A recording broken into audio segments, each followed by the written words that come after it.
Legalistic religion is another form of spiritual attack against Christianity. It offers just enough of God to make them think that people have found Christianity, but then puts them under burden to require them to fulfill the law, so they never actually enter the rest and the grace and the fullness of their salvation. So this is a great spiritual warfare weapon to keep Christians striving to be good enough and getting worn out and then ineffective spiritually. So for example, here's some fog statements that can be used in legalism. That's not God's will for your life. If you step out of God's will, you'll lose your destiny. That's fear. If you don't pay your tithes to the church, your finances will be cursed. Fear again. After all Christ did for you, can't you even... Obligation. If you really love God, you wouldn't miss any service. Obligation. Making you feel guilty if you need to take time to rest or go on holiday. Calling your salvation into question or calling you a rebel if you voice any form of disagreement with the doctrine of headship. Guilt again.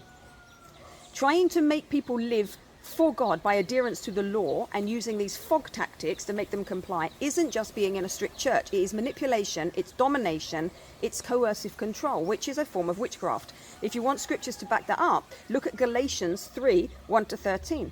Paul is addressing Christians who got saved by faith. They found out about Jesus dying on the cross, they believed the gospel message, they gave their lives to Christ, and now they're trying to stay saved by keeping the law and the legal requirements. Listen to what Paul writes. He says, "You foolish Galatians, who has bewitched you, that you should not obey the truth? Before whose eyes Jesus Christ was clearly portrayed among you as crucified. This only I want to learn from you. Did you receive the Spirit by the works of the law or by faith? Are you so foolish? Having begun in the Spirit, are you now trying to be made perfect by the flesh?" Paul isn't mincing his words here. He clearly calls it being bewitched. The Greek word means to be given the evil eye, to be bewitched, like brought under witchcraft, to have been overpowered, meaning under control. It is for freedom that Christ has set us free. Galatians 5:1. We are admonished not to allow ourselves to be brought into bondage to anything. We can read this and assume that it's drugs and other addictions, but mind control using fog techniques is very real in lots of areas of life.